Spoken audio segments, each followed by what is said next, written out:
Praise the Lord, hallelujah. एक बार फिर से मैं परमेश्वर का धन्यवाद करता हूं और आप सबका स्वागत करता हूं प्रभु के वचन में, उसके अध्ययन में। मेरे साथ आइए निकाल लीजिए। हम लोग देखेंगे गलातियों की पत्री, उसका 5 अध्याय 7, 8 और 9 वचन। मैं आपके लिए पढ़ देता हूं। तुम तो भली भांति दौड़ रहे थे, अब किसने तुम्हें रोक दिया कि सत्य को ना मानो? ऐसी सीख तुम्हारे बुलाने वाले की ओर से नहीं। थोड़ा सा खमीर सारे गूंधे हुए आटे को खमीर कर डालता है। प्रभु का धन्यवाद हो इस वचन के लिए। मेरे प्रियो, जो टॉपिक मैं आपके साथ बांटना चाहता हूं, जो विषय आपके साथ बांटना चाहता हूं, वो ये है, हर एक रोकने वाली वस्तु और उलझाने वाले पाप को दूर करके यीशु मसीह की ओर ताकते रहें। एक बार फिर से मैं बता दूं, हर एक उलझाने वाली वस्तु और रोकने वाले पाप को दूर करके यीशु मसीह की ओर ताकते हुए दौड़ें। मेरे प्रियो, जो चीज हम यहां देख रहे हैं, पौलुस 7 वचन में जो बता रहा है, तुम तो भली भांति दौड़ रहे थे, अब किसने तुम्हें रोक दिया कि सत्य को ना मानो? पौलुस यहां पर दौड़ शब्द इस्तेमाल करता है। यह एक मसीही दौड़ है, विश्वास की दौड़ है। लेकिन जब दौड़ की बात करता है पौलुस, तो उसके मन में जो महत्वपूर्ण में चीज है वो ये है, जो रोमी साम्राज्य में, ग्रीक कल्चर संस्कृति में, जो वहां पर एथलीट अर्थात खेल कूद होता था, वहां पर कई तरीके के खेल कूद होते हैं और उसमें दौड़ बहुत ही महत्वपूर्ण एथलीट होती थी। मेरे प्रियो, हमारे भारत में भी, हम लोग भारत में रहते हैं, भारत में भी हमारे पास देखते हैं कि जब रैलियां होती हैं स्कूलों में और गेम ऑर्गेनाइज किया जाता है, तो वहां पर अन्य खेल कूद के साथ साथ दौड़ भी एक महत्वपूर्ण हिस्सा हुआ करती है, जिसमें कि कई तरीके के दौड़ हैं। कुछ बहुत शॉर्ट दौड़ हैं तो कुछ लंबी दौड़ होती हैं, 100 मीटर, 200 मीटर, 400 मीटर। इस प्रकार से खिलाड़ी लोग दौड़ते हैं। जब दौड़ की बात आती है तो कोई भी खिलाड़ी यूं ही नहीं दौड़ सकता है। दौड़ने में भी एक नियम होता है। जब तक एक खिलाड़ी नियम के अनुसार नहीं दौड़ेगा तो वो मुकुट नहीं पाएगा, वो इनाम नहीं पाएगा, वो ट्रॉफी नहीं जीत पाएगा। उसे नियम के अनुसार दौड़ना है।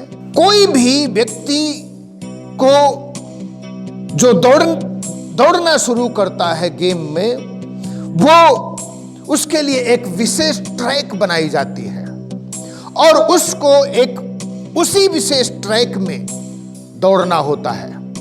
और अगर वो अपने उस ट्रैक को छोड़ देता है तो वो डिस्क्वालीफाई हो जाता है।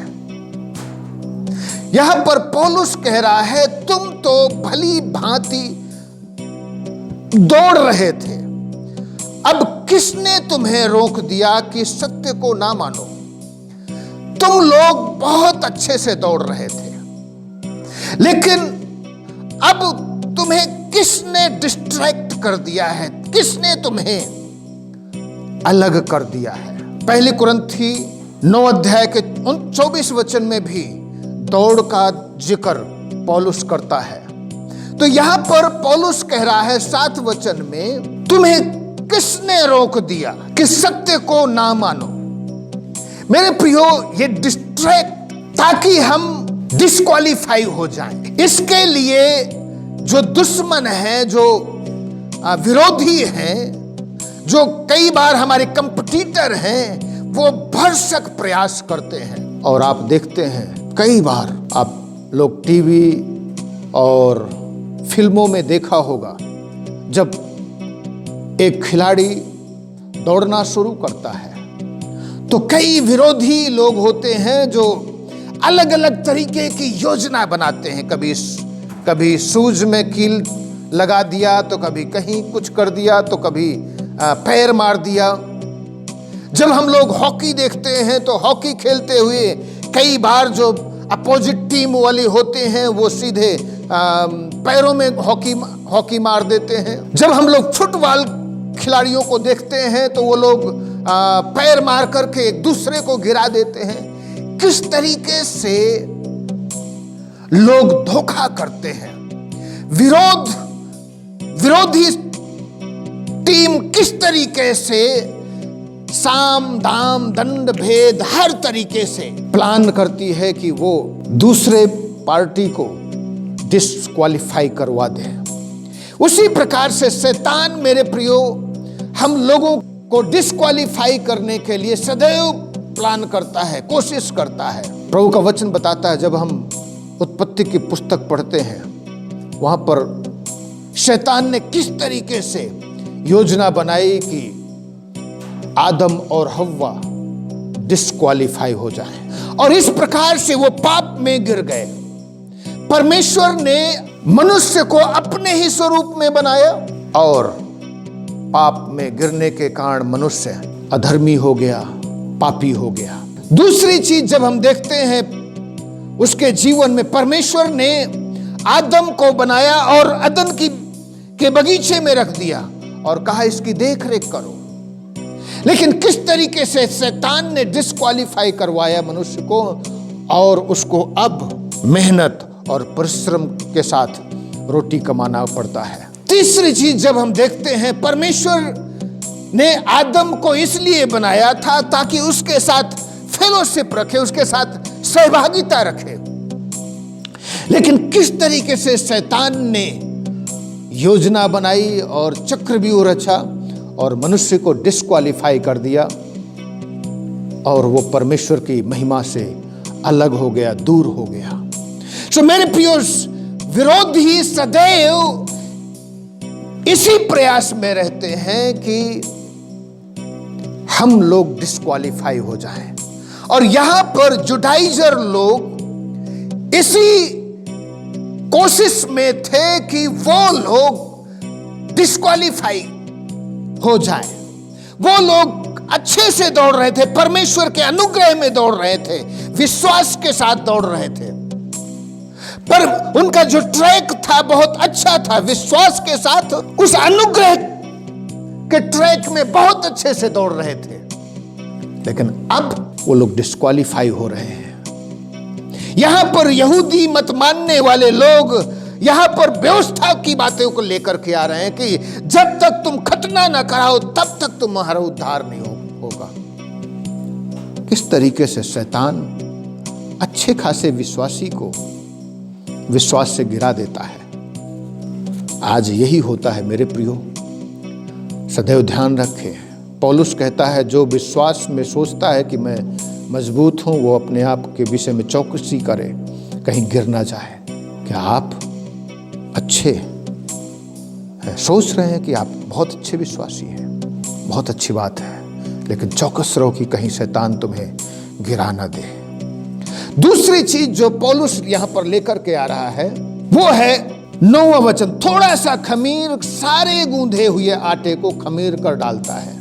तो यहां पर फिर से पौलुस बता रहा है कि किस तरीके से ये जो जुडाइजर हैं, शास्त्री और फरीसियों का जो खमीर है, यीशु मसीह ने भी बताया था।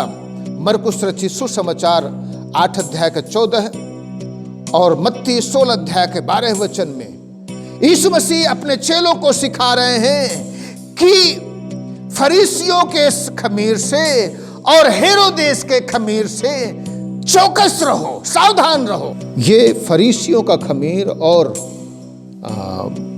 उनका जो खमीर है, हेरोदेस का खमीर, ये बहुत ही समस्या पैदा करने वाला है, जो विश्वास, अच्छे खासे विश्वासी को विश्वास से बहका करके दूर ले जाता है। यहां पर हम देखते हैं कि किस प्रकार से फरीसी और सदूकी लोग विश्वास नहीं कर रहे यीशु मसीह को, परंतु फरीसी और सदूकी लोग यीशु मसीह से चिन्ह मांग रहे हैं कि तू चिन्ह बता कि किस तरीके से, क्या तू ही मसीहा है। यहां पर वो लोग ऊपर तो चीजों को बहुत साफ करते हैं, लेकिन अंदर गंदगी भरी है। यीशु मसीह सिखा रहे हैं पहले अंदर साफ करो, क्योंकि मत्ती रचित सुसमाचार 15 अध्याय के 10 वचन में लिखा है, जो मुंह से जाता है वो मनुष्य को अशुद्ध नहीं करता, परंतु जो मुंह से निकलता है वही मनुष्य को अशुद्ध करता है। सो मेरे प्रियो, डिफरेंट चीजें हैं, बहुत अलग अलग बातें हैं। ये सदूकी और फरीसी लोगों का जो शिक्षा थी, यही उनका खमीर है और यही पाप की ओर ले जाता है। सदूकी और फरीसी लोग दिखाने के लिए बहुत सारे धर्म के काम करते थे। मत्ती रचित सुसमाचार जब हम पहाड़ी पर के उपदेश को पढ़ते हैं, यीशु मसीह ने चेतावनी दी है, फरीसियों के जैसे नहीं होना है, सदूकियों के जैसे नहीं होना है। और फिर यहां हम देख रहे हैं मत्ती 16 अध्याय का 12 वचन में यीशु मसीह कह रहे हैं कि फरीसियों और हेरोदेस के खमीर से चौकस रहो, सावधान रहो। हम लोग, क्योंकि एक थोड़ा सा खमीर सारे गूंधे हुए आटे को खमीर बना देता है। मेरे प्रियो, हमारे जीवन में थोड़ा सा पाप हमारे पूरे जीवन को पापी बना देता है। हम सोचते हैं कई बार कि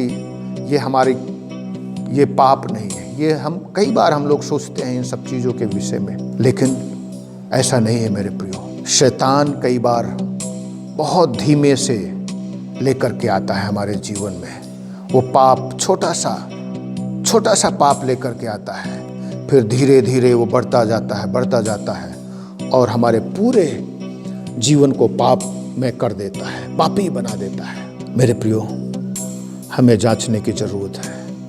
इन झूठे शिक्षकों से सावधान रहने की जरूरत है। ये झूठी शिक्षा है। ये शास्त्रियों और फरीसियों और हेरोदेस के खमीर, ये खमीर अर्थात झूठी शिक्षा है। आजकल मसीही समाज में बहुत सारी झूठी शिक्षाएं हैं जो पूरे विश्व में चल रही हैं। महत्वपूर्ण कई हैं, जैसे क्रिश्चियन साइंस है, यूनिटी है, स्पिरिचुअलिज्म है, यहोवा विटनेस है। जो कहते हैं, यहोवा विटनेस वाले कहते हैं यीशु मसीह एक मनुष्य है।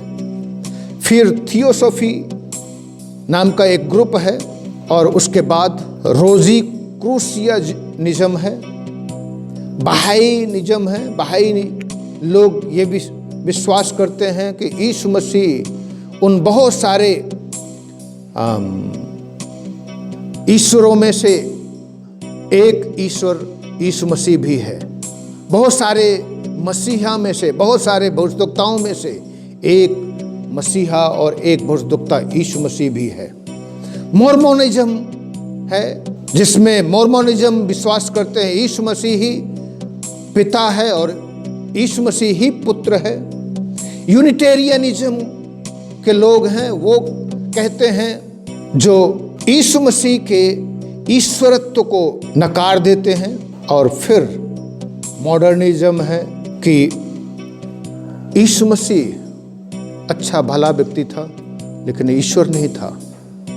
वो कहते हैं कि उसके चेलों ने उसको ईश्वर बना दिया। क्राइस्ट डेलिफियनिज्म से ये सब अलग अलग लोग हैं जो अलग अलग चीजें सिखाते हैं। मेरे प्रियो, कुछ लोग कहते हैं यीशु मसीह परमेश्वर नहीं, उसको बस यीशु मसीह कभी क्रूस पर नहीं चढ़ा, उसका तो एक पुतला चढ़ाया गया है।